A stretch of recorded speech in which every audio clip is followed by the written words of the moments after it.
Good evening students, basic classes में आप सभी का स्वागत है।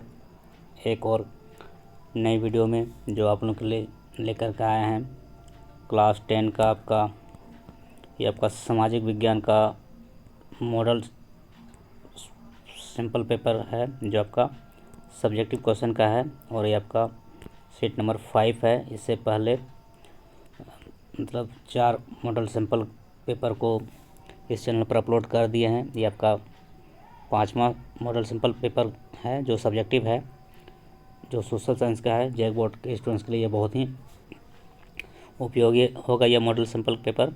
ले स्टार्ट करते हैं आज का यह सेट।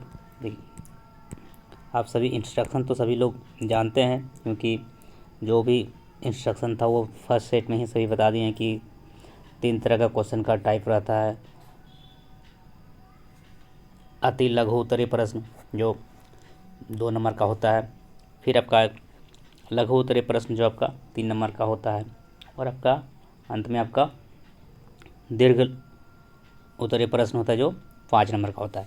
और आपको अति लघु उत्तरीय प्रश्न आपको 2 नंबर का आपको 7 में से 5 लिखना है और आपका लघु उत्तरीय प्रश्न आपका 7 में से फिर 5 लिखना है और आपका जो दीर्घ उत्तरीय प्रश्न जो होता है आपका 5 में से कोई 3 लिखना है। जो आपको चॉइस है आपका, यानी आपका हर सेक्शन में आपका हर खंड में 2-2 क्वेश्चन आपका बोनस के रूप में मिलता है, अतिरिक्त रहता है जो एक्स्ट्रा होता है। जो आप उसको नहीं भी लिखेंगे तो आपको काउंट किया जाएगा और आपको 19 क्वेश्चन में से आपको 19 में से आपको 13 क्वेश्चन ही लिखना होता है ग्रुप वाइज। ए ग्रुप से आपका 5 क्वेश्चन सिलेक्ट करना है और आपका बी ग्रुप से आपका 5 क्वेश्चन सिलेक्ट करना है और सी ग्रुप से आपको जो आपका 3 क्वेश्चन को सिलेक्ट करना होता है। आपका ए ग्रुप जो आपका जिसको खंड ए या और समझते हैं, ये आपका वेरी शॉर्ट आंसर होता है जो प्रत्येक क्वेश्चन 2 नंबर का होगा और 5 क्वेश्चन आपको 10 नंबर हो जाएगा। इसके बाद आपका जो ग्रुप वी जो है आपका, ये आपका शॉर्ट आंसर होता है जो लघु उत्तरीय प्रश्न होता है जो 3 नंबर का होता है। इसमें भी 5 क्वेश्चन लिखना होता है। इस तरह से आपका 15 नंबर हो जाएगा। फिर अंत में जो आपका लॉन्ग क्वेश्चन होता है, जो आपका लॉन्ग आंसर होता है, वो आपका दीर्घ उत्तरीय प्रश्न होता है जो आपको 5 नंबर का होता है और इसमें से 3 क्वेश्चन को लिखना होता है। इस तरह से 15। इस तरह से आपका क्या हो गया, क्वेश्चन हो गया 13 और मार्क्स हो गया 40। तो आपको ये आपको सभी लोग जान रहे हैं कि ऐसा सिस्टम है सब्जेक्टिव के लिए। चलिए तो स्टार्ट करते हैं। ये वीडियो आपका जो बहुत ही खास होने वाला है, जो 20 तारीख को जो एग्ज़ाम देने वाला है इसके लिए बहुत ही खास होगा। सभी प्रश्न महत्वपूर्ण है। जो सब्जेक्टिव क्वेश्चन जो होगा ये सब पूछने वाला प्रश्न है जो इम्पोर्टेंट है। इसके लिए आप लोग लेकर के उपस्थित हुए हैं। चलिए स्टार्ट करते हैं आज का सीरीज जो आपका सोशल साइंस का सब्जेक्टिव का सेट 5 है क्लास 10 का। चलिए जैक बोर्ड स्टूडेंट्स के लिए बहुत ही उपयोगी होगा यह सभी वीडियो। तो आपका किन्हीं 5 प्रश्नों को उत्तर दीजिए। पहला प्रश्न ये जो आपका 1 नंबर का क्वेश्चन है आपका, भारतीय प्रेस पर क्या अंकुश लगाए गए। भारतीय प्रेस पर क्या अंकुश लगाए गए। तो 1878, ये डेट याद रखेंगे।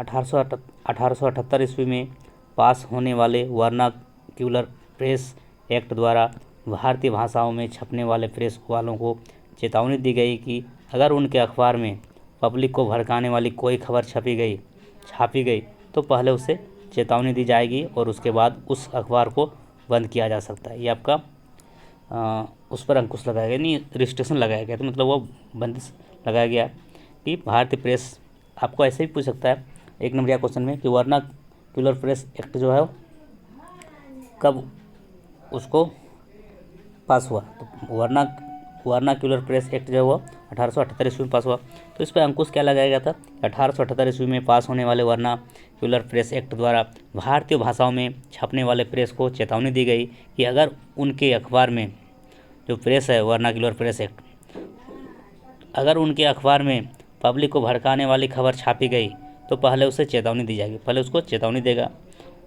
और उसके बाद उस अखबार को बंद कर दिया जाएगा। यदि आप उसमें आप नहीं मानेंगे तो फिर आप भड़काने वाला न्यूज़ फिर छापेंगे, फिर लास्ट में आपको उस न्यूज़ जो है प्रेस को क्या करेगा, वो बंद कर देगा।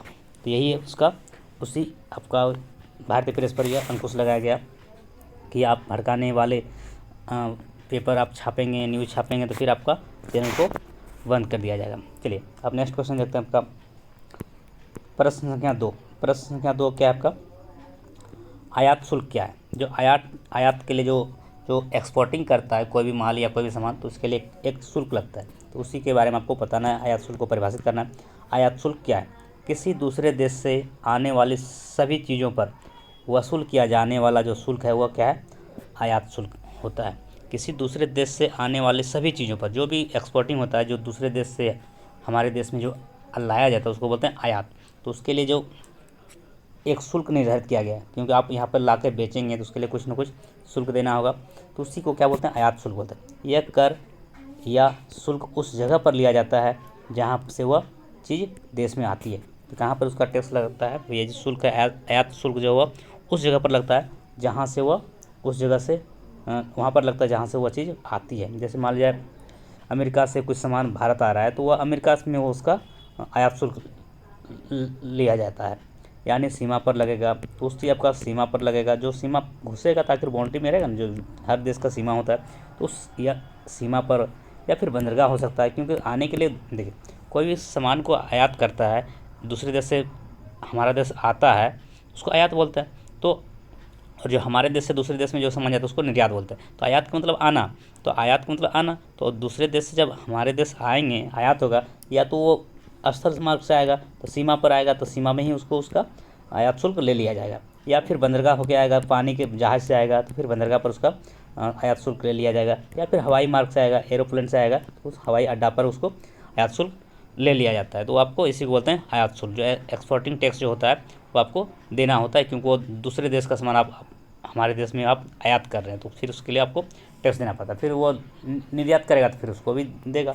आप किसी देश का सामान लेंगे तो आपको पैसा तो पे करना होगा ना, तो बस वही आयात शुल्क होता है। चलिए अब नेक्स्ट क्वेश्चन देखते हैं आपका, क्वेश्चन नंबर 3। क्वेश्चन नंबर 3 क्या कह रहा है, सतत पोषणीय विकास का क्या अर्थ है। सतत पोषणीय विकास का क्या अर्थ है। सतत पोषणीय विकास जो है, सतत पोषणीय आर्थिक विकास का अर्थ है। सतत पोषणीय आर्थिक विकास का अर्थ है कि विकास पर्यावरण को बिना नुकसान पहुंचाए और वर्तमान विकास की प्रक्रिया भविष्य की पीढ़ियों की आवश्यकताओं की अवहेलना न करे। यह क्या आपका सतत पोषणीय विकास है। सतत पोषणीय विकास का अर्थ है कि विकास पर्यावरण को बिना नुकसान पहुंचाए और वर्तमान विकास की प्रक्रिया भविष्य की पीढ़ियों की आवश्यकता की अवहेलना न करें। यह आपका सतत पोषणीय विकास का परिभाषा है। नेक्स्ट क्वेश्चन आपका है क्वेश्चन नंबर 4। क्वेश्चन नंबर 4 क्या कह रहा है, सत्ता की साझेदारी से क्या लाभ है। सत्ता की साझेदारी से क्या लाभ है। सत्ता के साझेदारी से देश में रहने वाले किसी भी व्यक्ति को बेगानेपन का एहसास नहीं होता है और सभी मिलजुल कर रह सकते हैं। सत्ता के साझेदारी से क्या लाभ है, तो सत्ता की साझेदारी से देश में रहने वाले किसी भी व्यक्ति को बेगानेपन का एहसास नहीं होता है और सभी मिलजुल कर रह सकते हैं। ये आपका सत्ता के साझेदारी से यह लाभ होता है। चलिए अब नेक्स्ट क्वेश्चन देखते हैं, क्वेश्चन नंबर 5। क्वेश्चन नंबर 5 आपका क्या कह रहा है, लोकतांत्रिक सरकार के 2 गुण को लिखिए। लोकतांत्रिक सरकार के 2 गुण, तो लोकतांत्रिक सरकार के 2 गुण जो है वो निम्नलिखित है। लोकतांत्रिक सरकार के 2 गुण निम्नलिखित है। पहला गुण है आपका, यह सरकार लोगों द्वारा चुनी गई होती है और चुनाव में जो जीतता है वही अपनी सरकार बनाता है। पहला गुण आपका लोकतांत्रिक सरकार का क्या है, यह सरकार लोगों द्वारा चुनी गई होती है और चुनाव में जो जीतता है वही अपनी सरकार बनाता है। ये आप सभी जानते भी हैं। और दूसरा गुण आपका क्या है, यह सरकार लोगों की होती है। यह सरकार लोगों की होती है और लोगों के लिए ही कार्य करती है। जो चुनी गई जो सरकार होता है वो क्या होता है, वो लोगों के लिए ही होती है, वो लोगों के लिए ही कार्य करती है। ये आपका लोकतांत्रिक सरकार के 2 गुण था जो आप लोग देखें, सुने और यहाँ से ध्यान से सुनेंगे तो आपको याद हो जाएगा। आपको बहुत आसान होगा क्वेश्चन को याद करने में। आप पूरा वीडियो को ध्यान से देखेंगे और सुनेंगे तो क्या होगा, आपको परीक्षा तक में सभी क्वेश्चन को आपको हम याद करा देंगे। ये सभी इंपॉर्टेंट क्वेश्चन है, पढ़ने से ज़्यादा सुनने से याद होता है। यह सभी जानते हैं कि आप सुनने से ज़्यादा याद होता है, इसलिए आप सुनने पर भी बल देंगे। पढ़ना भी है, यानी कि केवल आप वीडियो को पॉज करके पढ़ लीजिए या फिर बाद में आप भी पढ़ सकते हैं PDF के माध्यम से, या PDF बोलेंगे तो आपको प्रोवाइड भी कर देंगे। तो आप सुनकर भी आप देखिए, पढ़ने के लिए तो 3 ही चीज़ है, पढ़ो, सुनो, लिखो, और क्या करना है। याद करने का तो इतना है, 3 चीज़ तो ही आपको फॉलो करना होता है। पढ़ना है, लिखना है और सुनना है, 3 काम ही करना है। तो सुनना भी तो एक काम है ना, क्योंकि आप सुनेंगे नहीं तो फिर याद नहीं होगा। केवल आप बोलेंगे पढ़ेंगे, केवल लिखेंगे तो फिर वो उतना अच्छा से आपको याद नहीं होगा। इसलिए आपको तीनों काम करना है। पढ़ना है, पढ़ना क्या करना है, रीड करना है, किसी भी क्वेश्चन का आंसर याद करना है, रीड करना है, फिर आपको क्या स्पीक करना है, मतलब वो बोलना है, फिर क्या करना है सुनना भी है। तो आपको एक चीज़ ये भी है जो आपको सुनना, लिसन, तो आप 3 चीज़ करेंगे तो आपको अच्छा से कोई भी क्वेश्चन का आंसर आप याद हो जाएगा। इसलिए केवल पढ़ेंगे, केवल लिखेंगे तो फिर उतना अच्छा से नहीं होगा, इसलिए सुनना भी बहुत ज़रूरी है। इसलिए आप जब आपको समय मिले आप एक एक वीडियो को उठाइए, जितना भी मतलब डाला हुआ है चैनल पर, जो सोशल साइंस का बहुत सारा वीडियो है, जो अभी एग्ज़ाम होने वाला है, सभी वीडियो को एक एक करके सुनिए। उससे क्या होगा, सुनने से बहुत ज़्यादा क्वेश्चन का आंसर याद होता है, इसलिए सुनने में भी बल दीजिए। केवल पढ़ने पे आपका बल देंगे तो फिर वो बहुत अच्छा से आप लिख नहीं सकेंगे। चलिए अब नेक्स्ट क्वेश्चन आपका है क्वेश्चन नंबर 6, बहुराष्ट्र कंपनियां किन्हें कहा जाता है? बहुराष्ट्र कंपनियां किन्हें कहा जाता है? बहुराष्ट्र कंपनियां वह है जो एक से अधिक देशों में उत्पादन पर स्वामित्व या नियंत्रण रखती है, उसे क्या कहते हैं? बहुराष्ट्र कंपनियां। बहुराष्ट्र कंपनियां क्या होता है? वह कंपनियां हैं जो एक से अधिक देशों में उत्पादन पर स्वामित्व या नियंत्रण रखते हैं। यानी कहने मतलब बहुराष्ट्र कंपनी के द्वारा जो है एक से अधिक देशों में जो है वो प्रोडक्ट क्या करता है, वो प्रोडक्शन करता है, यानी एक से अधिक देशों में वो उत्पादन करता है और उसके बाद उसका नियंत्रण भी करता है, कंट्रोल भी करता है। क्योंकि मान लिया ऐसा नहीं कि कोई भी कंपनी है, बहुराष्ट्र कंपनियां है जो एक ही देश में चलता है, नहीं, जितना भी बहुराष्ट्र कंपनी है तो वह क्या हुआ, बहुत सारे देशों में उसका प्रोडक्ट चलता है और बहुत सारा उसका नियंत्रण भी वो खुद करता है। तो बहुराष्ट्र कंपनी का मतलब होता है वह कंपनी जो एक से अधिक देशों में उत्पादन पर स्वामित्व, उस पर उसका अधिकार, उस पर कंपनी का है, मालिक स्वामित्व उस कंपनी का है और नियंत्रण भी वो खुद करता है, उस कंपनी को क्या बोलते हैं? बहुराष्ट्र कंपनियां। मान लिया आपका जो भी कंपनी है, बड़ा बड़ा कंपनियां, फोर्ड कंपनी ही ले लो, कार का जो अमेरिका कंपनी है, वो केवल अमेरिका तक ही सीमित नहीं है, भारत में भी चलता है और भी देश में चलता है। मान लिया मोबाइल ही ले लो, कोई भी कंपनी का, रियलमी ले लो, सैमसंग ले लो, या फिर लैपटॉप भी ले लो, जैसे सोनी का हो गया, या फिर आपका लेनोवो, या जो भी कंपनी का है, वो एक ही देश तक वो सीमित नहीं है, वो बहुत सारे देश में उसका प्रोडक्ट चलता है और बहुत सारे देश को वो कंट्रोल करता है। तो बहुराष्ट्र कंपनी का मतलब होता है एक से अधिक देशों में उत्पादन और उसका स्वामित्व करता है, तो वह क्या हो गया? बहुराष्ट्र कंपनी। और जो खुद अपने देश में बनता है और अपने देश में केवल प्रोडक्ट ये करता है, वो आपका बहुराष्ट्र कंपनी नहीं कहलाता। चलिए अब नेक्स्ट क्वेश्चन देखते हैं आपका क्वेश्चन नंबर 7। क्वेश्चन नंबर 7 क्या है आपका? बैंकों में जमा की गई राशि को मांग मुद्रा क्यों कहते हैं? बैंकों में जमा की गई राशि को मांग मुद्रा क्यों कहते हैं? इसका परिभाषा है आपका क्यों कहते हैं, सॉरी ये परिभाषा नहीं है आपका, क्यों कहते हैं वो आपका आंसर देना है। बैंकों में जो जमा की गई राशि है उसको मुद्रा क्यों कहते हैं? तो बैंकों में जमा की गई राशि को मुद्रा कहते हैं क्योंकि जमा की गई राशि मांग करने पर प्राप्त की जा सकती है। बैंकों में जो जमा की गई जो राशि है, बैंकों में जमा की गई राशि को मांग मुद्रा कहते हैं क्योंकि जमा की गई राशि मांग करने पर प्राप्त की जा सकती है। मतलब बैंक में जो आप जमा करते हैं, जो आपका पैसा होता है, डिपॉजिट करते हैं, तो उसको आप मांग मुद्रा क्यों कहते हैं? क्योंकि आप जमा करके रखते हैं और जब आप उसको मांगते हैं तो क्या कहते हैं, वो आपको पैसा दे दिया जाता है। आप पैसा बैंक में जमा करते हैं, फिर आप पैसा निकालने जाते हैं तो वो आपको देता है या नहीं देता? हाँ देता है। जब देता है तो उसी को तो आपको मांग मुद्रा कहते हैं, क्योंकि आप पैसा उसको दिए, जब आपको आवश्यकता हुआ तो फिर आपको फिर निकालने जाते फिर आपको वो पैसा देता है। इसी को बैंक में जो जमा की गई राशि को क्या बोलते हैं? मांग मुद्रा कहते हैं। इस तरह से आपका खंड को या फिर सेक्शन ए बोलो तो आपका जो है आपका अति लघु उत्तरीय जो आपका था वेरी शॉर्ट आंसर, आपका 7 क्वेश्चन का आप लोग ने आंसर देखा, सुना, समझा। इसमें से कोई 5 लिखना है जो आपको अच्छा से आता हो, या फिर कोई भी 5 लिखना आता सभी है, फिर भी आप सभी को लिखना नहीं, 5 ही लिखना है। अब चलते हैं सेक्शन वी या फिर खंड ख, जो लघु उत्तरीय प्रश्न होता है, और ये आपका प्रत्येक प्रश्न 3 अंक का होता है और उसमें से भी आपको 5 प्रश्न ही लिखना है, 3 अंक का होता है प्रत्येक प्रश्न, और आपको 7 में से कोई 3 को ही चूज करना है, सिलेक्ट करना है, और आपको जो अच्छा से आता है उसको लिखेंगे। ज़्यादा लिखने पर भी आपको नंबर उतना ही मिलेगा, जो 15 ही मिलेगा। आप 7 भी लिख देंगे तो आपको 15 ही नंबर आपको देगा, क्योंकि आपका टोटल मार्क्स क्या है? 40 ही है। चलिए तो स्टार्ट करते हैं। आपका जो खंड ख का जो पहला प्रश्न है, क्वेश्चन नंबर 8, 16वीं सदी में दुनिया सिकुड़ने लगी थी, इसका क्या मतलब है? व्याख्या करें। 16वीं सदी में दुनिया सिकुड़ने लगी थी, इसका क्या मतलब है? इसका एक्सप्लेन कीजिए, व्याख्या कीजिए, वर्णन कीजिए कि ऐसा क्यों हुआ, क्या हुआ था। चलिए तो 16वीं सदी में दुनिया सिकुड़ने लगी थी, इसका कारण निम्नलिखित है। ऐसे लिखेंगे 16वीं, देखिए लिखने का आपका अपना अपना ये है, अपने भाषा में लिखेंगे तो आप क्या, अपने शब्दों में लिखेंगे तो क्या, मार्क्स थोड़ा अच्छा मिलेगा। तो अपना भाषा में लिखने के लिए तो हम आपको बोल रहे हैं, उसको सुनिए ध्यान से और उसको उसी तरह आप एडप्ट करेंगे, परीक्षा में आप उसी तरह लिखने का प्रयास करेंगे। तो 16वीं सदी में दुनिया सिकुड़ने लगी थी, इसका कारण जो हुआ निम्नलिखित है। पहला कारण 1 नंबर में देंगे, संसार के विभिन्न महाद्वीपों के लोगों के बीच पारस्परिक संबंधों में वृद्धि हुई। संसार के विभिन्न महाद्वीपों के लोगों के बीच पारस्परिक संबंध में जो हुआ क्या हुआ, वृद्धि हुआ। और दूसरा पॉइंट आपका क्या है, दूसरा पॉइंट आपका है 16वीं सदी से पहले तक विभिन्न महाद्वीपों के लोगों के बीच अंतर संबंध, व्यापार, व्यवसाय का अभाव था। 16वीं सदी से पहले जो तक जो महाद्वीपों के जो लोगों के बीच जो क्या था, अंतर संबंध, आपसी संबंध जो है, अंतर संबंध मतलब आपसी संबंध, म्यूचुअल रिलेशन, आपसी संबंध जो हुआ क्या था, व्यापार के क्षेत्र में या फिर व्यवसाय के क्षेत्र में क्या था, वो अभाव था, बहुत अच्छा वो संबंध नहीं था। आपसी संबंध जो है व्यापार या व्यवसाय के संबंध में बहुत अच्छा नहीं था 16वीं सदी के पहले। उसके बाद में धीरे धीरे आपसी संबंध क्या होगा, अच्छा होने लगा, अंतर्राष्ट्रीय ये होने लगा, हर सब देश से क्या हुआ, संबंध थोड़ा ठीक ठाक होने लगा। यही बात उसका, इसी कारण जो क्या हुआ था, वो दुनिया सिकुड़ने लगी थी। चलिए अब नेक्स्ट पॉइंट आपका है, इसी का ही तीसरा पॉइंट आपका, क्योंकि 3 नंबर का है तो कम से कम 3 पॉइंट तो लिखना है ना, 3 से ज़्यादा लिखिए, 4-5 लिखिए।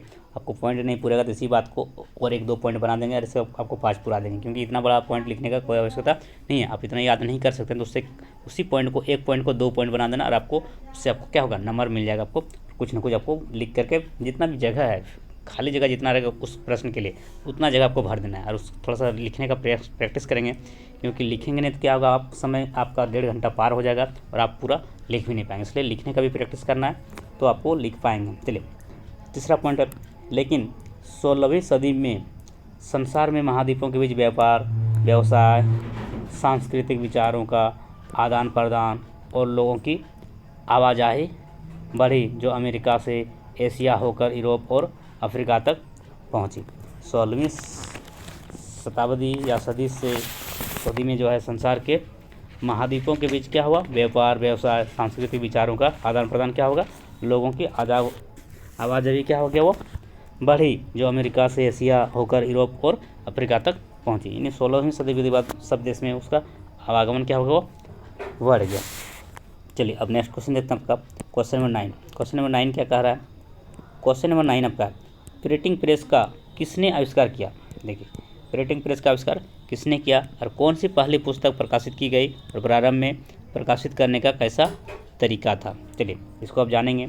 एक जर्मन नागरिक जॉन गुटेनबर्ग, ये आपका जॉन गुटेनबर्ग का नाम सुने हैं, वो क्या था, जर्मन नागरिक था। एक जर्मन नागरिक जॉन गुटेनबर्ग ने छपाई मशीन का आविष्कार किया।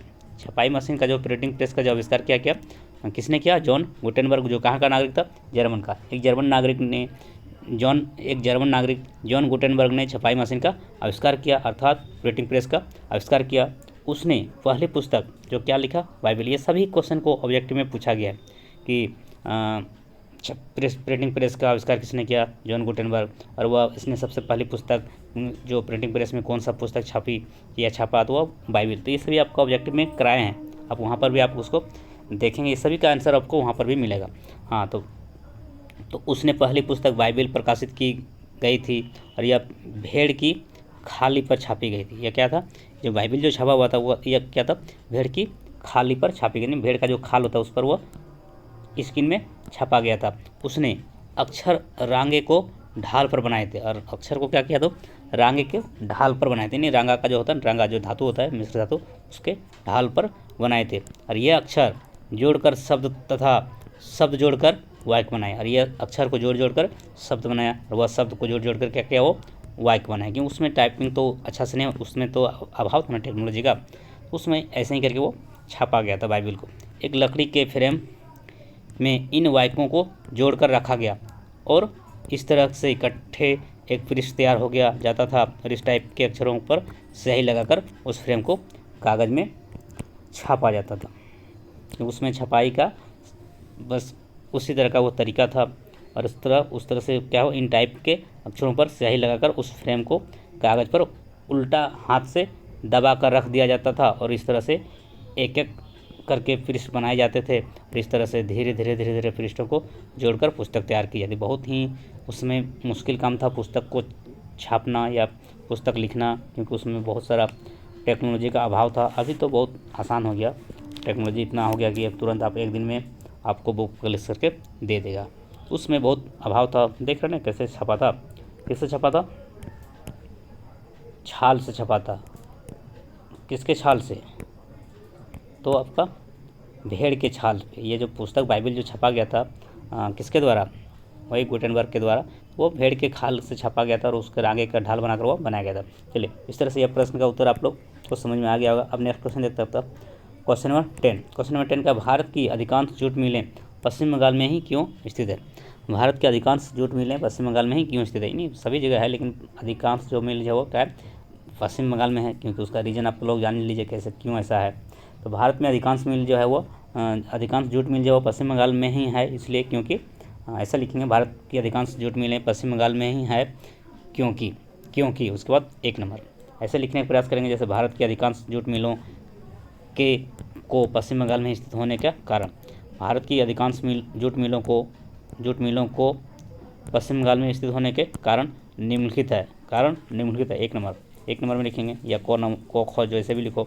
1 नंबर में क्या है? पश्चिम बंगाल में पटसन की खेती काफ़ी होती है, इसलिए इन उद्योगों के लिए कच्चा माल मिल जाता है। ठीक है, पश्चिम बंगाल में पटसन की खेती काफ़ी ज़्यादा होता है और उस जूट मिल को बनाने के लिए क्या पटसन की आवश्यकता होती है, इसलिए वो पश्चिम बंगाल में स्थापित है। और दूसरा बात, कलकत्ता बहुत बड़ा महानगर है। कलकत्ता क्या बहुत बड़ा महानगर है, जिसके कारण पटसन से बनने वाली बोरी वस्तुओं की खपत भी हो जाती है। और कलकत्ता जो है क्या बहुत बड़ा महानगर है, और वो जो पटसन से बनने वाला जो वस्तु है, जैसे बोरा, ये सब का उसका यहाँ पे क्या होता है, सप्लाई भी हो जाता है। इसके लिए वो पश्चिम बंगाल में ही अधिकांश जूट मिल को स्थापित किया गया। अब तीसरा पॉइंट आपका है बंगाल में। देखिए, आपको मान लिया वो प्रोडक्ट बनाएगा और वो बिकेगा नहीं, फिर क्यों बनाएगा? तो सप्लाई भी होना चाहिए ना। तो उसलिए कलकत्ता बहुत बड़ा महानगर होने के कारण उसका सप्लाई भी हो जाता है, इसलिए वो पश्चिम बंगाल में ही बहुत सारा जूट मिल को स्थापित किया गया। तीसरा पॉइंट, बंगाल में आबादी अधिक होने के कारण इन उद्योगों के लिए सस्ते मजदूर भी मिल जाते हैं। और बंगाल में क्या है, बहुत बड़ा राज्य है, इसमें आबादी बहुत ज़्यादा है, और बहुत ज़्यादा आबादी होने के कारण क्या होता है, उद्योगों में जो मजदूर का जो ज़रूरत पड़ता है, तो उसका क्या होता है, मजदूर भी क्या होता है वो सस्ता में मिल जाता है, इसलिए वो पैसा कम में काम करता है, क्योंकि जहाँ पे आबादी ज़्यादा रहेगा तो वहाँ पे क्या होगा, मजदूरी क्या होगा, कम रहेगा, इसलिए वो मजदूरी भी क्या होता है, सस्ता मिलता है। और चौथा और अंतिम पॉइंट क्या है कि पश्चिम बंगाल में जूट मिल स्थापित करने का चौथा और अंतिम पॉइंट, बंगाल में देखिए 3 नंबर का प्रश्न है, तो आप 4 पॉइंट में लिख रहे हैं तो आपको तो मिल ही जाएगा पूरा नंबर। तो बंगाल में यातायात के साधनों का काफ़ी विकास हो चुका है। ठीक है, बंगाल में यातायात का साधन जब काफ़ी विकास हो चुका है, बहुत अच्छा से यहाँ पे ट्रांसपोर्ट का साधन है, मतलब वो ट्रांसपोर्ट का साधन क्या है, बहुत अच्छा है। बंगाल में यातायात का साधन काफ़ी विकास हो चुका है, इसलिए यहाँ के उद्योगों तक बच्चा माल को लाने और जूट से बने सामान को बाहर भेजने में आसानी होती है। और वो क्या है, महानगर होने के कारण वहाँ पे क्या है, यातायात का साधन बहुत ज़्यादा क्या होता है, डेवलप हो चुका है कलकत्ता में। और वहाँ तक उद्योगों तक जो कच्चा माल पहुँचाने या लाने के लिए जो है वो ट्रांसपोर्ट का अभाव नहीं होता है। इसके कारण वो किसी को बेचना भी हो या फिर माल लाना हो कच्चा माल, और फिर उसका जो प्रोडक्ट बनने के बाद उसको बेचने के लिए भी क्या होता है, वो ट्रांसपोर्ट आसानी से मिल जाता है, इसलिए वो सभी अधिकांश जो है जूट मिल वो पश्चिम बंगाल में स्थापित किया गया है। चलिए, इस प्रश्न का आंसर आप लोगों को समझ में आ गया है। चलिए अब नेक्स्ट देखते हैं। नेक्स्ट क्वेश्चन आपका क्वेश्चन नंबर 11, जातिवाद क्या है? जातिवाद की बुराइयां कैसे दूर कर सकते हैं? जातिवाद क्या है? जातिवाद की बुराइयां कैसे दूर कर सकते हैं? तो जातिवाद एक ऐसा व्यवहार है जिससे जातिवाद क्या है? जातिवाद की बुराइयां कैसे दूर कर सकते हैं? चलिए देखते हैं इसका उत्तर क्या है। जातिवाद एक ऐसा व्यवहार है जिससे उत्तेजित होकर उच्च वर्ग के लोग निम्न वर्ग से घृणा करने लगते हैं और जाति व्यवस्था का आधार जन्म हो जाता है। समझ गए होंगे क्या है जातिवाद। जातिवाद एक ऐसा व्यवहार है जिससे उत्तेजित होकर उच्च वर्ग के लोग निम्न वर्ग से घृणा करने लगते हैं और जाति व्यवस्था का आधार जन्म हो जाता है। और वहाँ पे जातिवाद का जन्म हो जाता है, क्योंकि वो मतलब बड़ा जात छोटा जात में वो भेदभाव होने लगता है। और उसी समय से वो क्या होता है, वो जातिवाद, बड़ा जात छोटा जात, जनरल ओबीसी एसटी एससी में वो जातिवाद में वो बटा हुआ है भारत, और वो जातिवाद क्या होता है, वो जन्म हो जाता है। और इनकी जो है बुराइयों, जातिवाद की बुराइयाँ कैसे दूर कर सकते हैं, जिसका किस तरह से उसको दूर कर सकते हैं, तो इसकी बुराइयाँ को निपटने के तरीके, जातिवाद की बुराइयाँ को हम दूर करने का निम्नलिखित कारण है, इस तरह से आप जातिवाद को दूर कर सकते हैं। तो पहला कारण क्या है आपका, जातिवाद के विरोध जनमत तैयार करना होगा। क्या करना होगा, जातिवाद के विरोध जनमत तैयार करना होगा कि आप किसी को उच्च वर्ग और निम्न वर्ग में बांटना नहीं है, किसी को छोटा बड़ा जात में बंटवारा नहीं करना है, क्योंकि उसमें जनमत पास करना होगा उसके विरोध की आप सभी समान है, सभी मनुष्य है, छोटा बड़ा कोई नहीं है, सभी जात क्या हो, सबका इक्वलिटी है, सभी समान है, बड़ा छोटा कोई नहीं है, इसलिए जातिवाद के विरोध जनमत तैयार करना होगा। दूसरा कारण कि जातिवाद को मतलब वो दूर करने का, बुराइयों को दूर करने का दूसरा कारण, कानून द्वारा सरकार को चाहिए कि स्त्री पुरुष के बीच समानता लाने का प्रयास करें। यानी जो कानून एक पास करिए, कानून को पास कराइए सरकार के द्वारा, और उसमें कानून में होना चाहिए कि सभी स्त्री पुरुष के बीच समानता लाने का प्रयास करें, कोई बड़ा और छोटा नहीं होना चाहिए, सभी स्त्री पुरुष और या सभी जाति क्या हुआ समान है, ऐसा नियम बन जाएगा तो फिर क्या होगा, जातिवाद का जो है वो अपने आप जातिवाद खत्म हो जाएगा। जातिवाद बस दूर करने का यही दो तरीका है जो आपको इस तरह से आप जातिवाद को खत्म कर सकते हैं। चलिए अब नेक्स्ट क्वेश्चन देखते हैं। आपका क्वेश्चन नंबर है 12। क्वेश्चन नंबर 12 आपका है, सत्ता के साझेदारी क्या है। सत्ता के साझेदारी क्या है और इसके क्या क्या लाभ है। सत्ता के साझेदारी क्या है और इसके क्या क्या लाभ है, तो चलिए देखते हैं सत्ता की साझेदारी क्या है। जब कोई देश प्रशासनिक व्यवस्था में सभी लोगों की भागीदारी बनाता है, जब कोई देश प्रशासनिक व्यवस्था में सभी लोगों की भागीदारी बनाता है तो उसे सत्ता की साझेदारी की संज्ञा दी जाती है। ऐसी व्यवस्था को निस्संदेह अनेक लाभ है। जब कोई देश प्रशासनिक व्यवस्था में सभी लोगों की भागीदारी बनाता है तो उसे सत्ता के साझेदारी की संज्ञा दी जाती है। ऐसी व्यवस्था को निस्संदेह जो है अनेक लाभ हैं। जो पहला लाभ आपका है, सत्ता का साझेदारी लोकतंत्र का मूल मंत्र है, जिसके बिना प्रजातंत्र की कल्पना ही नहीं की जा सकती। तो पहला जो आपका लाभ जो है, पहला लाभ क्या है, सत्ता के साझेदारी लोकतंत्र का मूल मंत्र है, जिसके बिना प्रजा की कल्पना ही नहीं की जा सकती। चलिए ये पहला लाभ है। दूसरा लाभ आपका है, सेकेंड लाभ आपका क्या है सत्ता के साझेदारी का। दूसरा लाभ आपका है, जब देश की सभी लोगों को देश की प्रशासनिक व्यवस्था में भागीदार बनाया जाता है तो देश और मजबूत होता है। दूसरा लाभ क्या है, जब देश के सभी लोगों को देश की प्रशासनिक व्यवस्था में भागीदार बनाया जाता है तो देश और मजबूत होता है।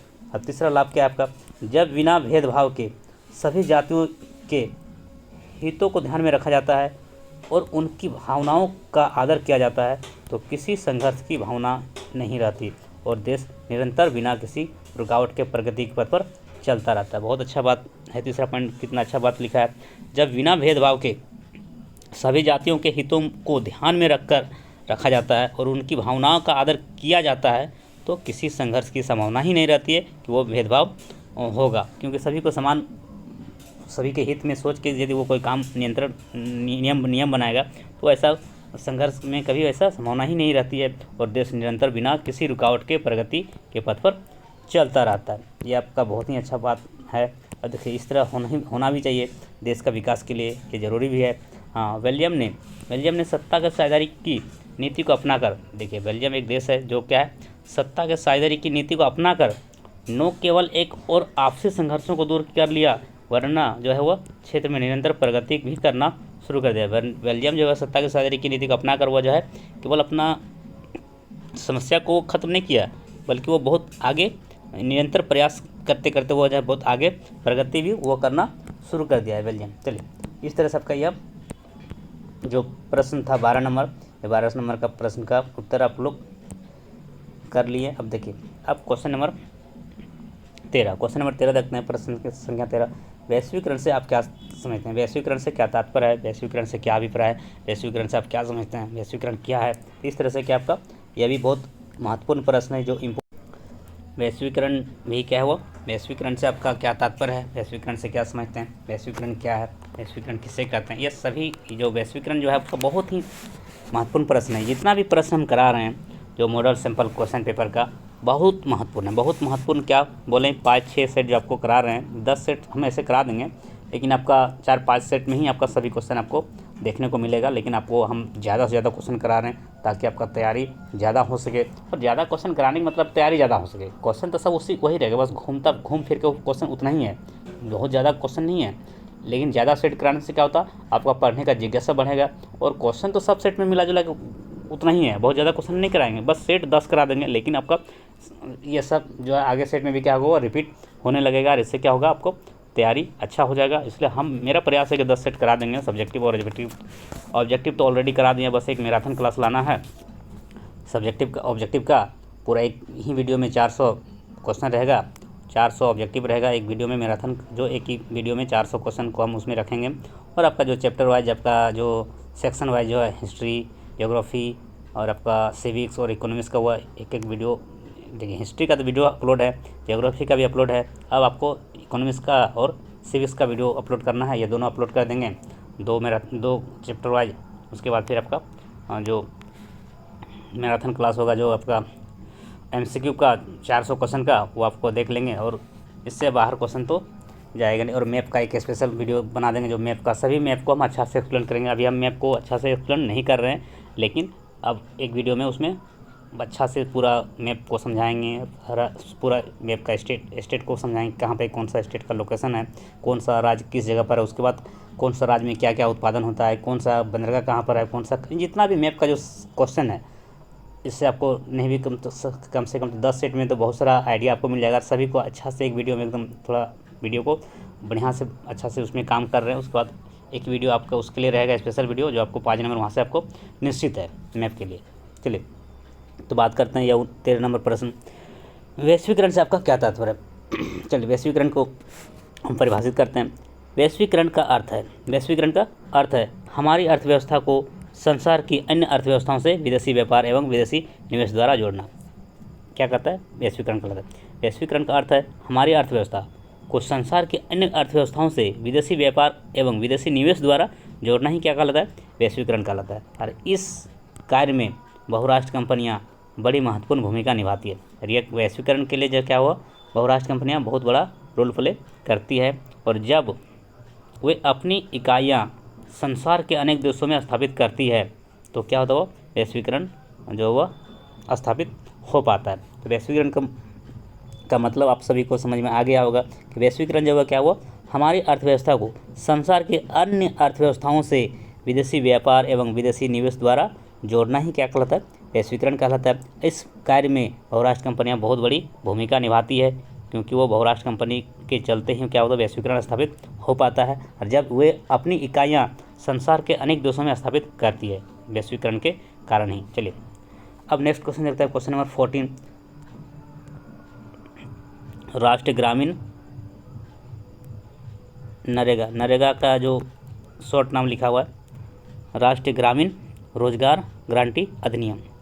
ये क्या है आपका, नरेगा का पूरा नाम है राष्ट्रीय ग्रामीण रोजगार गारंटी अधिनियम। हिंदी में आपका है, शॉर्ट में लिखा हुआ रा जो भी है वो क्या है, वो राष्ट्रीय ग्रामीण रोजगार गारंटी अधिनियम 2005 में पास हुआ। नरेगा का जो पास का हुआ 2005 में। ऐसे भी ऑब्जेक्टिव पूछता है, नरेगा जो है उसका राष्ट्रीय ग्रामीण रोजगार गारंटी अधिनियम, इसका फुल फॉर्म तो नरेगा का national rural employment guarantee act 2005। NREGA का फुल फॉर्म क्या होता है, national rural employment guarantee act. ये आपका कब पास हुआ, 2005 में। तो राष्ट्रीय ग्रामीण रोजगार गारंटी अधिनियम जो है के उद्देश्यों की व्याख्या करें, नरेगा को एक्सप्लेन करना है। चलिए तो नरेगा को हम एक्सप्लेन करने जा रहे हैं इस क्वेश्चन में। चलिए तो राष्ट्रीय ग्रामीण रोजगार गारंटी अधिनियम 2005, जिसको नरेगा बोलते हैं, नरेगा 2005 के प्रमुख उद्देश्य निम्नांकित है।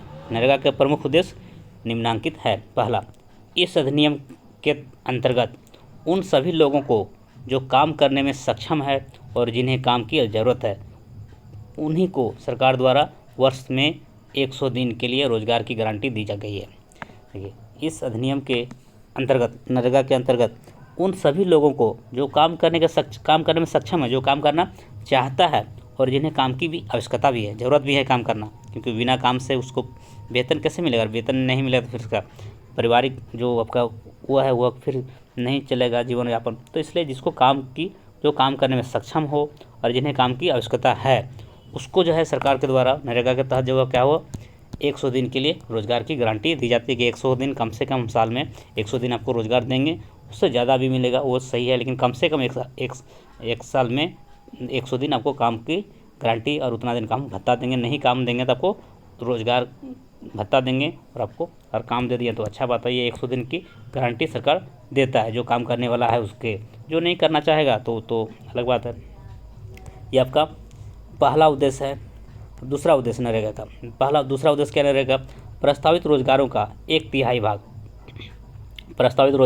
रोजगारों का 1/3 भाग महिलाओं के लिए आरक्षित है। देखिए इसके नरेगा का तहत जब 1/3 मतलब 1/3 भाग जो है काम का पूरा काम का जो है 1/3 भाग महिलाओं के लिए रिजर्व है। मतलब 30% 33% जो हुआ क्या है महिलाओं के लिए रिजर्व है। यानी आपको 100 में 33% काम वो महिला करेगी, बाकी काम पुरुष के लिए वो है। 33 मतलब 1/3 काम जो महिलाओं के लिए आरक्षित है, रिजर्व है नरेगा में। सभी काम पुरुष के लिए नहीं है। 1/3 जो वो महिलाओं के लिए रिजर्व महिला को मिलेगा, नहीं रहेगा तो अलग बात है। महिलाओं के लिए भी उसमें ध्यान में रखकर वो नियम बनाया गया नरेगा कब लागू हुआ? 2005 से चल रहा है। यदि सरकार तीसरा उद्देश्य है नरेगा का। यदि सरकार किसी प्रार्थी को 15 दिनों के भीतर रोजगार उपलब्ध नहीं करा पाती है तो वह व्यक्ति दैनिक रोजगार भत्ता का अधिकार होगा। देखिए, यदि सरकार किसी भी आदमी को 15 दिनों के भीतर रोजगार उपलब्ध नहीं करा पाती है तो वह क्या हो, उस व्यक्ति को क्या करेगा? रोजगार का भत्ता का अधिकार है, वो उसको अधिकार मिलना चाहिए, क्योंकि आप काम नहीं दे रहे हैं तो भत्ता तो देना होगा, ये नियम है। और काम दे दिए 15 दिन के भीतर तब तो कोई बात नहीं, और काम नहीं दिया तो इसके लिए तब क्या करना होगा? तब सरकार उसको रोजगारी भत्ता देगा नरेगा के तहत। और काम दे दिया तो फिर रोजगार आपको मिल गया तो अच्छा बात है। चलिए, अब चौथा उद्देश्य क्या है आपका नरेगा का? चौथा उद्देश्य आपका इस अधिनियम के अंतर्गत उस तरह के कामों को वरीयता दी जाएगी जिनसे भविष्य में भूमि से उत्पादन बढ़ाने में मदद होगी। चौथा पॉइंट आपका क्या है? चौथा जो उद्देश्य है नरेगा का, इस अधिनियम के अंतर्गत उस तरह के कामों को वरीयता देगी, उस तरह का काम को महत्व देगा, उस तरह काम को मतलब वो इम्पोर्टेंस देगा कि वो जिनसे भविष्य में कभी भी भूमि से उत्पादन बढ़ाने में मदद मिलना चाहिए। यानी भूमि से उत्पादन बढ़ाने में मदद मिलना चाहिए, वैसे काम को नरेगा क्या करता है? वो महत्व देता है, यानी सर्वोपरि उसको मानता है। चलिए, इस तरह से आपका यह क्वेश्चन भी आपका क्या होगा? लघु उत्तरीय प्रश्न जो आपका 7 क्वेश्चन था, 8 से 14 ये आपका पूरा हो गया। अब आपका जो लास्ट फेज में आपका जो आपका सेक्शन सी होता है, खंड गो, जो आपका लॉन्ग आंसर होता है, दीर्घ उत्तरीय प्रश्न जो आपका प्रत्येक प्रश्न का जो उत्तर जो आपका उत्तर के लिए आपको 5 मार्क्स दिया जाता है। और यहाँ पर आपको 5 में से आपको कोई 3 का ही जवाब लिखना होता है। चलिए, 15 नंबर से आपका क्या होता है? दीर्घ उत्तरीय प्रश्न शुरू होता है। और इसमें भी क्या है, वो आपको 5 को लिखना नहीं है, कोई 3 लिखना है। आप सभी जानते हैं क्योंकि हर वीडियो में ये बात हम आपको बताते आए हैं। चलिए, तो 15 नंबर प्रश्न है, नेपोलियन की संहिता की प्रमुख विशेषता क्या क्या थी? तो इसको थोड़ा ज़्यादा लिखना होता है क्योंकि लॉन्ग क्वेश्चन है, 5 नंबर का है, तो थोड़ा सा उसको लंबा लिखना होता है। कम से कम 5-7 पॉइंट में लिखेंगे तो क्या होगा? फुल मार्क्स आपको मिल जाएगा। तो देखते हैं, नेपोलियन की संहिता की जो प्रमुख विशेषता क्या है उसको लिखना है, क्या क्या है उसको वर्णन करना है। तो नेपोलियन की संहिता की जो प्रमुख विशेषता निम्नांकित है, ऐसे लिखने का तरीका है। नेपोलियन की संहिता की प्रमुख विशेषता निम्नांकित है या निम्नलिखित है। देखिए, 1 नंबर में आपका यहाँ पे क ख ग लिखा हुआ, आप 1 2 लिखिए या फिर रोमन में लिखेंगे, ABCD लिख सकते हैं, जैसे भी लिखें, बस पॉइंट दे करके आपको लिखना है। 5-7 पॉइंट लिख देंगे, आपको फुल मार्क्स मिल जाएगा। पहला पॉइंट आपका जन्म पर आधारित विशेषाधिकार समाप्त कर कानून के समक्ष सबको समानता का नियम लागू किया गया। जन्म पर आधारित विशेषाधिकार समाप्त कर कानून के समक्ष सबको समानता का नियम लागू किया गया, ये आपका पहला पॉइंट। दूसरा पॉइंट आपका संपत्ति के अधिकार को सुरक्षित किया गया। अब तीसरा पॉइंट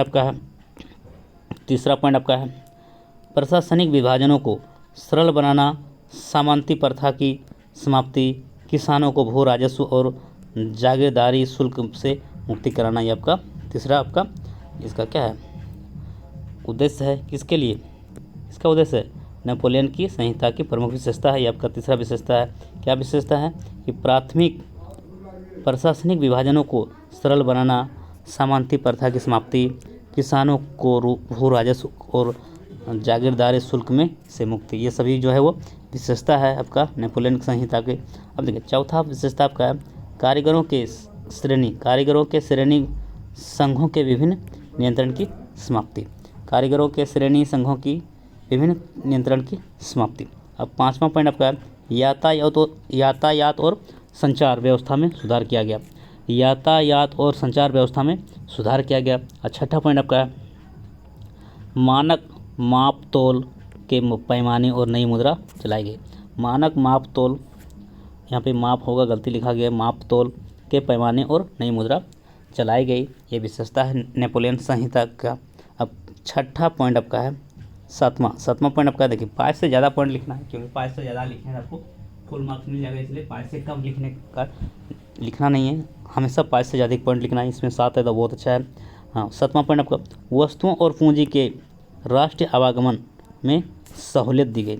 वस्तुओं और पूंजी के राष्ट्रीय आवागमन में सहूलियत दी गई। इस तरह से आपका ये जो क्वेश्चन नंबर 15 जो था नेपोलियन की संहिता की प्रमुख विशेषता आपका 7 पॉइंट में है। आप उतना पॉइंट लिख देंगे, आपको 5 नंबर मिल जाएगा आसानी से। चलिए कोशिश करेंगे पॉइंट छोटा हो, लेकिन आपको पॉइंट उतना लिख देना है। 5-7 पॉइंट 5 से ऊपर ही लिखना है, पॉइंट थोड़ा कम हो जाएगा लिखने में, उससे कोई दिक्कत नहीं है, लेकिन आपको 5 नंबर का है तो 6-7 पॉइंट ही लिखेंगे तो आपको फुल नंबर मिलेगा। चलिए अब नेक्स्ट क्वेश्चन आपका 16 नंबर है आधुनिक लोकतांत्रिक व्यवस्थाओं में सत्ता के साझेदारी के अलग अलग तरीके क्या है। आधुनिक लोकतांत्रिक व्यवस्थाओं में सत्ता के साझेदारी के अलग अलग तरीके क्या है, इनमें से प्रत्येक का एक उदाहरण भी दें। तो आप प्रश्न को पढ़ लिए, सुनने अच्छा से ध्यान से सुन लिए, अब प्रश्न को समझना है क्या बोल रहा है।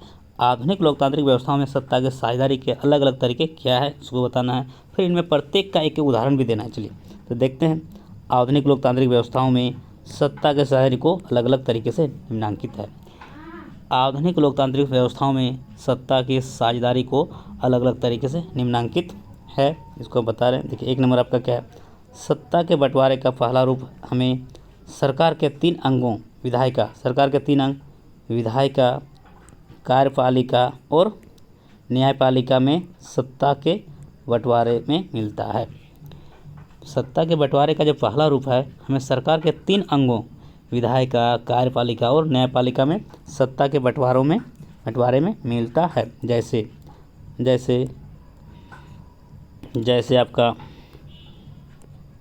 भारत के संविधान ने शक्ति का विभाजन विधायिका के पास रखा, कार्यपालिका और न्यायपालिका में रखा है। भारत के संविधान ने जो है शक्ति का विभाजन जो है विधायिका, कार्यपालिका और न्यायपालिका में कर रखा है, तीनों में रखा हुआ है शक्ति का, तीनों को कुछ कुछ शक्ति दिया गया है। शक्ति के ऐसे बंटवारे को क्षैतिज वितरण कहा जाता है। और इस तरह का जो शक्ति है भारत का जो संविधान का जो शक्ति है वो उसका विभाजन वो तीन में बांट के रखा है। इसका विभाजन 3 रूप में कर दिया। सरकार का 3 अंग है, कौन कौन, विधायिका, कार्यपालिका और न्यायपालिका, तीनों को उसका शक्ति को तीनों में रखा गया है। और तीनों को जो इस तरह का बंटवारा जो है उसको क्या बोलते हैं, क्षैतिज वितरण कहा जाता है। इस तरह का बंटवारा जो आपका विधायिका, कार्यपालिका और न्यायपालिका जो आपका इस तरह का बंटवारा जो करके रखा है भारतीय संविधान में, इसको क्षैतिज बंटवारा कहते हैं, क्षैतिज वितरण कहा जाता है। अब नेक्स्ट पॉइंट देखते हैं। दूसरा पॉइंट क्या है आपका, सत्ता के बंटवारे का दूसरा रूप। सत्ता का जो बंटवारे का जो दूसरा रूप है हमें सरकार के बीच विभिन्न स्तरों में सत्ता के बंटवारे में मिलता है। ठीक है, दूसरा रूप क्या है, सरकार के बीच जो है विभिन्न स्तरों में सत्ता के बंटवारे इसमें मिलता है। और सारे देश के लिए केंद्रीय सरकार होती है, और सारा जो वो क्या वो इसका सारे देश के लिए क्या होता है, केंद्र सरकार होती है। प्रांत या क्षेत्रीय स्तर पर अलग अलग सरकारें होती है। ये देखिए कुछ आपका केंद्र सरकार उसको हैंडल करता है, और कुछ जो है वो प्रांत या क्षेत्रीय स्तर पर क्या होता है, अलग अलग सरकारें होती है, जैसे राज्य के लिए अलग सरकार। तो इस तरह वो बांट के रखा है। हाँ, उच्चतम और निम्न स्तर पर की सरकारों की भी बीच सत्ता के इस तरह के बंटवारे को ऊर्ध्वाधर वितरण करता है। और इस तरह का जो आपका उच्चतम और निम्नतम स्तर की जो सरकारों के बीच जो सत्ता का इस तरह का बंटवारा जो हुआ क्या कहलाता है, ऊर्ध्वाधर वितरण। ऊर्ध्वाधर वितरण क्या हो गया, वो उससे छोटा वाला, लो वाला। हाई वाला क्या, ऊपर वाला क्या हो गया, वो क्षैतिज वितरण। क्षैतिज वितरण में कौन कौन आया आपका, क्षैतिज वितरण में आपका आया विधायिका आया, कार्यपालिका आया और न्यायपालिका। ये सब वितरण जो हुआ, 3 वितरण जो हुआ क्या हुआ, क्षेत्रीय वितरण में आ गया। और छोटा जो आपका बंटवारा हो गया आपका राज्य में, जो राज्य स्तर में जो हो गया, प्रांत हो गया, क्षेत्र स्तर या अलग अलग उच्चतम और निम्न स्तर की जो सरकार में जो सत्ता का बंटवारा हुआ उसको क्या बोलते हैं, ऊर्ध्वाधर वितरण कहा जाता है।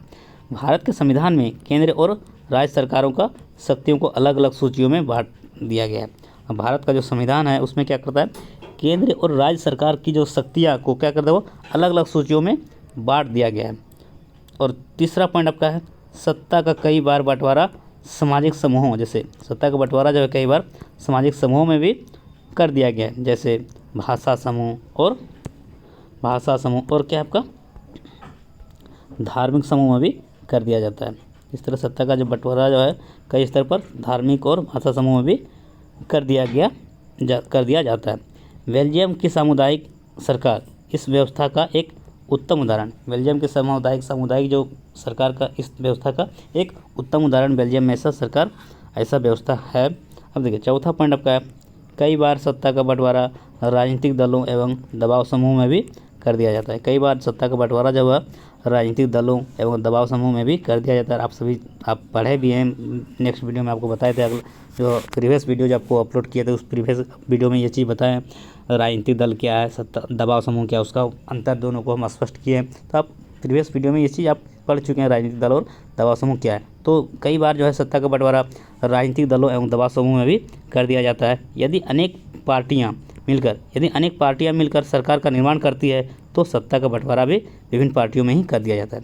तो बात समझ में आ रहा है कि अनेक पार्टियां मिलकर यदि सरकार का निर्माण करती है तो सत्ता का बंटवारा भी विभिन्न पार्टियों में कर दिया जाता है। और कई बार तो इन पार्टियों में किसी विशेष विभाग के लिए भी होड़ भी लग जाती है। और भारत में भी अब मिलीजुली सरकारों का बोलबाला होने लगा है। और डेनमार्क में भी अनेक राजनीतिक दल है जो कि सत्ता का बंटवारा सरकार चलाते हैं। देखिए डेनमार्क में भी बहुत सारा क्या बोलते हैं, डेनमार्क में भी क्या है आपका अनेक राजनीतिक दल है, लेकिन सत्ता का बंटवारा जो है सरकार ही चलाता है। डेनमार्क में अनेक दल होने के बावजूद भी वो सत्ता का बंटवारा वो सरकार के पास में ही, या सरकार ही उसको सत्ता का बंटवारा सरकार ही चलाते हैं। इस तरह से आपका क्वेश्चन नंबर 16 आपका हो गया, जो लॉन्ग क्वेश्चन था। अब क्वेश्चन नंबर 17 देखते हैं। क्वेश्चन नंबर 17 भी क्या है, लॉन्ग क्वेश्चन है, क्योंकि 15 के बाद से क्या है सभी लॉन्ग क्वेश्चन रहता है, 5 नंबर का रहता है, दीर्घ उत्तरीय प्रश्न होता है। चलिए अब 17 नंबर प्रश्न को देखते हैं। क्या कारण है कि बैंक कुछ कर्जदारों को कर्ज देने के लिए तैयार नहीं होते। देखिए क्या कारण है कि बैंक जो है कुछ कर्जदारों को ही कर्ज देने के लिए तैयार होते हैं, बाकी को कर्ज देने से वो इनकार कर देता है और बाकी को वो कर्ज नहीं देते हैं। इसका कारण है उसको हम जानेंगे, इस क्वेश्चन का आंसर से आप इसको जान जाएंगे कि बैंक जो है क्यों कुछ कर्जदारों को ही कर्जा देने के लिए तैयार होता है और बाकी को क्यों नहीं देता है। चलिए तो कई बार बैंक कुछ कर्जदारों को ही कर्ज देने के लिए तैयार नहीं होते हैं। कई बार जो है बैंक जो है कुछ कर्जदारों को कर्ज देने के लिए तैयार नहीं होते हैं। इसके मुख्य कारण है जो निम्नलिखित है। तो कई बार बैंक कुछ कर्जदारों को ही कर्ज देने के लिए तैयार नहीं होते हैं। इसके जो मुख्य कारण है वो निम्नलिखित है। कुछ को जो नहीं देता है उसका कारण आपका बता रहे हैं। चलिए पहला कारण क्या है, कुछ कर्जदार बैंकों को अपनी आय प्रमाण पत्र देने में असमर्थ रहते हैं। कुछ कर्जदार क्या करते हैं, वो बैंकों को अपना जो आय प्रमाण पत्र वो देने में असमर्थ होता है। वो अपना जो इनकम सर्टिफिकेट होता है वो आपको जमा नहीं करता है, इसके कारण वो कर्ज देने से वो क्या करता है, वो तैयार नहीं होते हैं बैंक। ये पहला रीज़न है। अब दूसरा रीज़न देखते हैं। दूसरा रीज़न क्या है जो बैंक नहीं देता है कर्ज कुछ ग्राहकों को। अब देखिए दूसरा रीज़न आपका, कुछ लोग अपनी नौकरी के विषय में बैंकों को ब्यौरा उपलब्ध नहीं करा सकते। कुछ लोग जो है वो अपनी नौकरी के विषय में बैंकों का ब्यौरा उपलब्ध नहीं करा पाते, वो कुछ नहीं बताता है। अब देखिए आपको कर्ज तब देगा जब आप कुछ करते हैं या फिर आपका आय का क्या स्रोत है, क्योंकि आय का स्रोत आप दिखाना होता है, इनकम बताना होता है। आप हम यह करते हैं या ये कुछ भी आपको दिखाना होगा। इनकम का सोर्स नहीं बताएंगे तो आपको बैंक कर्ज नहीं देगा, क्योंकि वो ब्यौरा मांगता है। क्योंकि आपका इनकम का सोर्स नहीं देगा तो आप कर्ज को कैसे चुकाएंगे, इसलिए वो इस तरह के लोगों को वो बैंक कर्ज देने से इनकार कर जाती है। अब देखिए तीसरा बात है आपका, तीसरा कारण क्या है जो ऋण नहीं देने का। कुछ लोग कर्जे के बदले में भूमि, पशु, संपत्ति आदि के रूप में ऋणाधार उपलब्ध नहीं करा सकते। और कुछ लोग जो है कर्जे के बदले में भूमि, पशु, संपत्ति आदि के रूप में ऋणाधार उपलब्ध नहीं करा सकते हैं, यानी वो ये सब दिखा करके आप ऋण नहीं ले सकते हैं, क्योंकि आपको ज़मीन वगैरह सबको देख के वो ऋण बहुत सारा बैंक वो नहीं देता है। अब देखिए चौथा रीज़न है, कुछ लोग गारंटी देने वाले दो लोगों को नहीं ला सकते। देखिए आपको लोन ले रहे हैं, ऋण ले रहे हैं, तो ऋण ले रहे हैं तो आपको गारंटेड चाहिए, गारंटर होना चाहिए। गारंटर भी कोई बहुत लोग क्या करता है, वो गारंटर भी नहीं ला पाता, क्योंकि बैंक में ऋण देता है तो दो गारंटर आपका रहता है। यदि आप इस ऋण को आप नहीं चुकाते हैं तो उसके लिए क्या होगा, आपको गारंटर से आपको पैसा बैंक वसूली कर लेगा। इसलिए दो गारंटर होता है ऋण को।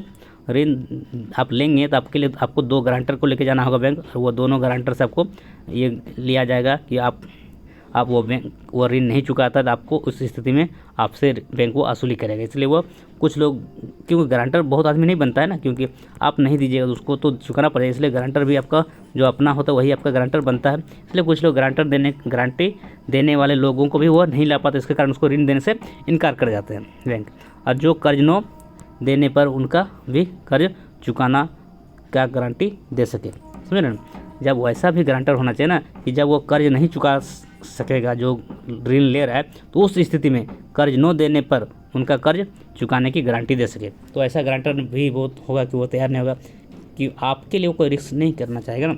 आप ऋण ले रहे हैं तो आप नहीं चुकाएगा तो उसके लिए दूसरे को चुकाना, ये तो गलत बात है ना। इसलिए गारंटर भी बहुत आदमी नहीं ला पाता है, बहुत आदमी गारंटर बनना भी नहीं चाहता है, इसके कारण वो उसको ऋण देने से बैंक इनकार कर जाता है। उम्मीद करते हैं ये क्वेश्चन का आंसर आपको बहुत अच्छे से समझ गया होगा। चलिए अब देखते हैं नेक्स्ट क्वेश्चन, जो 18 नंबर प्रश्न है। 18 नंबर प्रश्न आपका है, कृषि और उद्योग एक दूसरे के पृथक कैसे हैं। कृषि और उद्योग एक दूसरे से पृथक कैसे है। कृषि और उद्योग, जो आपका एग्रीकल्चर और आपका जो इंडस्ट्री होता है वो एक दूसरे से अलग है, तो क्यों है, कैसे है, तो उसको आपको बताना है। चलिए अब देखते हैं कृषि और उद्योग क्यों अलग है एक दूसरे से। देखिए कृषि और उद्योग एक दूसरे से अलग है, इसका कारण निम्नलिखित है। कृषि और उद्योग एक दूसरे से अलग है, इसके लिए इसका कारण निम्नलिखित है। इसे आप एक नंबर में लिखेंगे, कृषि उद्योगों के लिए कच्चा माल प्रदान करता है और कच्चे माल की उपलब्धता औद्योगिक विकास का मूल आधार है। कृषि जो क्या करता है, वो उद्योगों के लिए कच्चा माल प्रदान करता है और कच्चे माल की उपलब्धता औद्योगिक विकास का मूल आधार है। कृषि के लिए जो उद्योग के लिए जो कच्चा माल जो कि आप मान उद्योग के लिए कृषि जरूरी है, क्योंकि उद्योग आपका तब चलेगा जब कृषि हो पाएगा। कृषि क्या करता है, कच्चा माल तैयार करता है, कच्चा माल आपको रहेगा नहीं तो आप उद्योग में क्या करेंगे, उद्योग चलाने के लिए तो कच्चा माल चाहिए ना। इसलिए कृषि उद्योग के लिए कच्चा माल जरूरी है, और कच्चा माल कहाँ से तैयार होगा, कृषि से। इसलिए दोनों क्या है, एक अलग अलग लेकिन उसका पूरक है। उद्योग कच्चा माल के बिना वो चलेगा नहीं, और कच्चा माल कहाँ से होगा, कृषि से। इसलिए वो जाए कृषि उद्योगों के लिए जो है कच्चा माल प्रदान करता है और कच्चे माल की उपलब्धता औद्योगिक विकास का मूल आधार है। औद्योगिक आपका उद्योग तब चलेगा जब आपका कच्चा माल रहेगा। अब मान लीजिए जूट उद्योग है, चलिए मान लीजिए एक उदाहरण आपको लिए जूट उद्योग। जूट उद्योग में क्या है, आपको पटसन चाहिए, और पटसन आपका कहाँ से होगा, कृषि से। और कृषि जब होगा ही नहीं तो पटसन आएगा ही नहीं, तो फिर जूट उद्योग चलेगा कैसे। इसलिए उद्योग तब संभव है जब आपका कृषि होता है। तो किसलिए कच्चा माल के लिए कहाँ से आएगा, कृषि से। इसलिए जूट मिल आप जो है, जूट मिल के लिए जब पटसन चाहिए तो पटसन तो कृषि से मिलता है। कृषि जब नहीं होगा तो फिर पटसन कहाँ से आएगा, पटसन नहीं आएगा तो फिर जूट मिल चलेगा कैसे। इसलिए कृषि और उद्योग में दोनों एक दूसरे का पूरक है। उद्योग तब संभव है जब कच्चा माल के लिए कृषि पर निर्भर रहना पड़ेगा। उद्योग को कृषि पर निर्भर रहना पड़ेगा, कृषि को उद्योग पर नहीं, क्योंकि उद्योग तब चलेगा जब कृषि हो। तो इसलिए यही बात यहाँ पे लिखा हुआ है, विकास का मूल आधार है। जो कृषि अच्छा होगा तो क्या होगा, कच्चा माल अच्छा होगा, और कच्चा माल होगा तो क्या होगा, उद्योग भी चलेगा, उद्योग होगा तो फिर क्या होगा, देश का भी विकास होगा। ठीक है, कृषि अच्छा से हुआ तो कच्चा माल अच्छा से तैयार होगा, और कच्चा माल तैयार होगा तो क्या होगा, उद्योग भी चलेगा, और उद्योग चलेगा तो क्या होगा, देश का विकास भी होगा। इसलिए वो सब जरूरी है। अब देखिए नेक्स्ट क्वेश्चन देखते हैं। इसी का दूसरा पॉइंट, चीनी, रबर, कागज़, वस्त्र, जूट उद्योग आदि कृषि पर आधारित उद्योग है। चीनी मिल के लिए क्या चाहिए, चीनी के लिए क्या चाहिए, गन्ना चाहिए। गन्ना किससे आएगा, कृषि से। रबर के लिए भी क्या चाहिए, जो कागज़ चाहिए, तो उसके लिए भी क्या है, उसके लिए भी कृषि ज़रूरत है। कागज़ मिल में भी क्या कृषि की आवश्यकता है।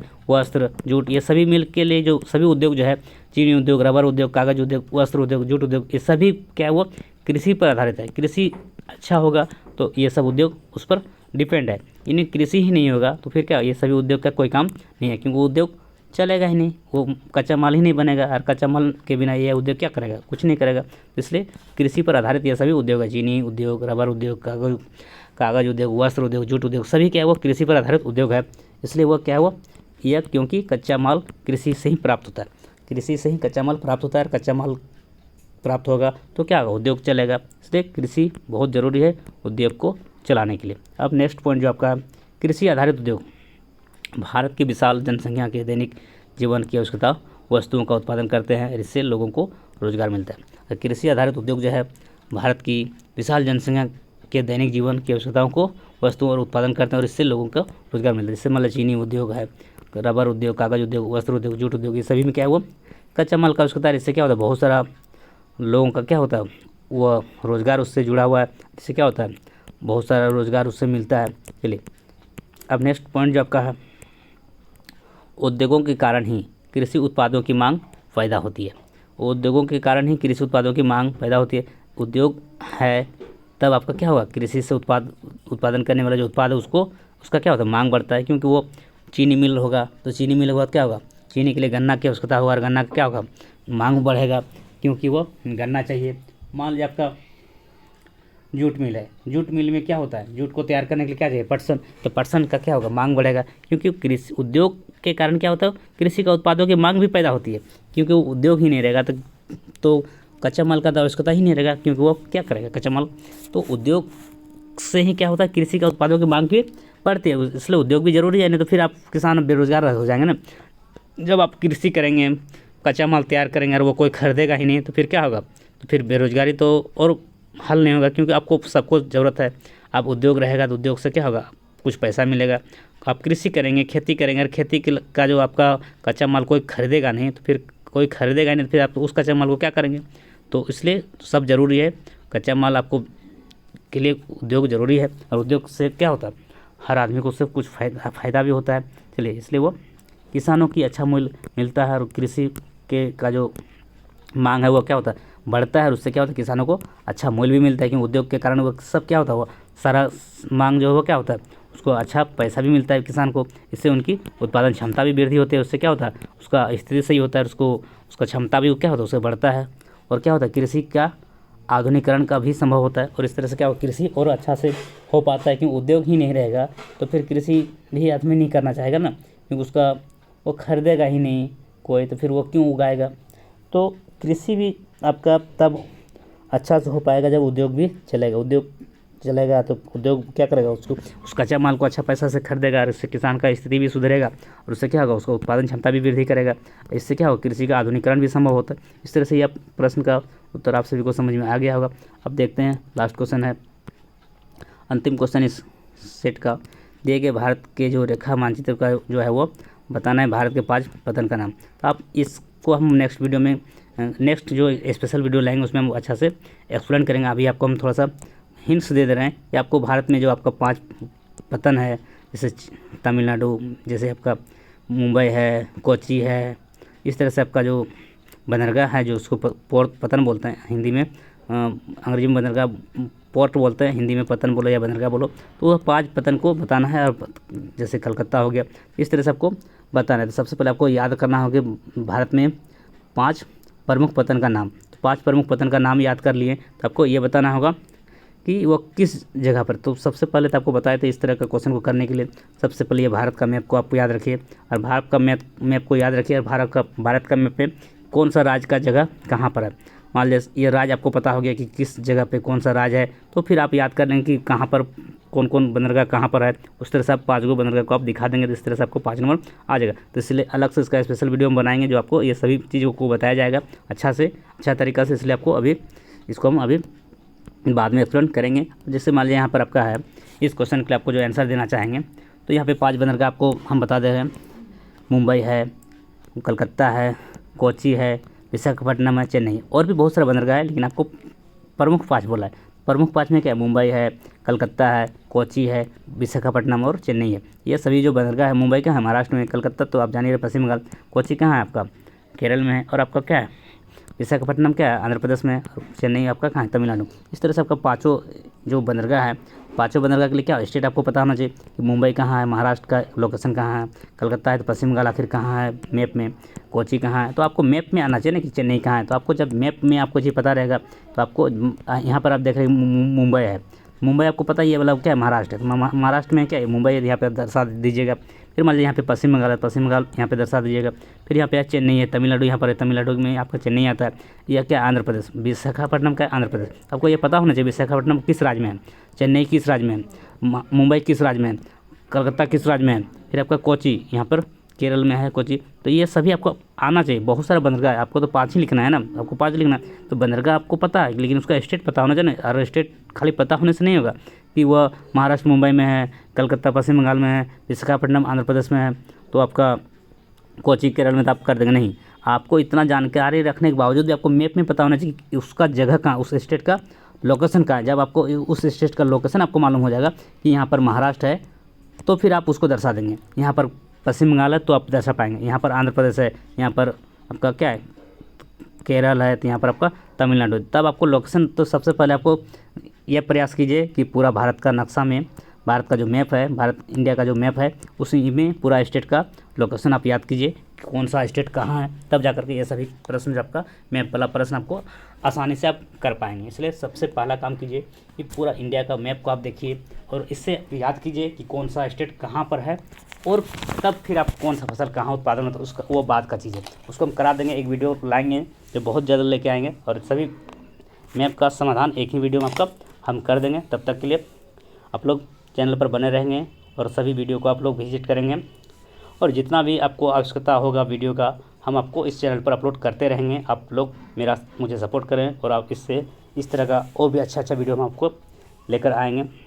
तब तक के लिए सभी को धन्यवाद। Thanks for watching. जय हिंद, जय भारत, जय झारखंड।